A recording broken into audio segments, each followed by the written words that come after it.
Breaking news. অটোরিকশার ধাক্কায় জাহাঙ্গীরনগর বিশ্ববিদ্যালয়ের ছাত্রীর মৃত্যুর ঘটনায় 4 জন বরখাস্ত।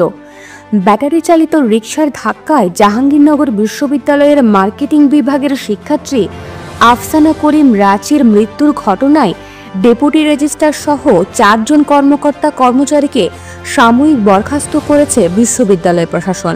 পাশাপাশি একদিনের জন্য সকল ক্লাস এবং পরীক্ষা বন্ধের সিদ্ধান্ত নেওয়া হয়েছে।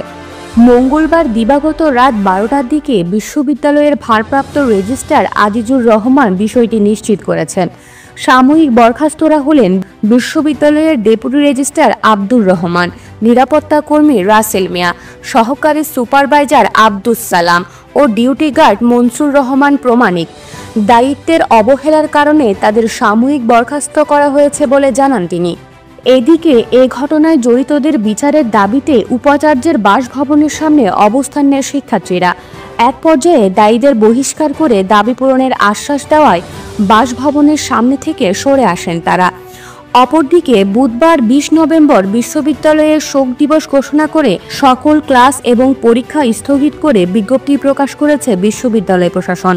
রাত 12:30টার দিকে বিশ্ববিদ্যালয়ের ভারপ্রাপ্ত রেজিস্ট্রার আজিজুর রহমান স্বাক্ষরিত এক বিজ্ঞপ্তিতে এই তথ্য জানানো হয়। বিজ্ঞপ্তিতে বলা হয়, বিশ্ববিদ্যালয়ের মার্কেটিং বিভাগের শিক্ষার্থী আফসানা করিম রাচির মৃত্যুর ঘটনায় বুধবার বিশ্ববিদ্যালয়ে শোক দিবস ঘোষণা করা হয়েছে। শোক দিবসে সকল ক্লাস এবং পরীক্ষা স্থগিত থাকবে এবং বিশ্ববিদ্যালয়ের পতাকা অর্ধনর্মিত থাকবে। এদিন বিশ্ববিদ্যালয়ের সকল রুটের বাস চলাচল বন্ধ থাকবে বলে বিজ্ঞপ্তিতে জানানো হয়।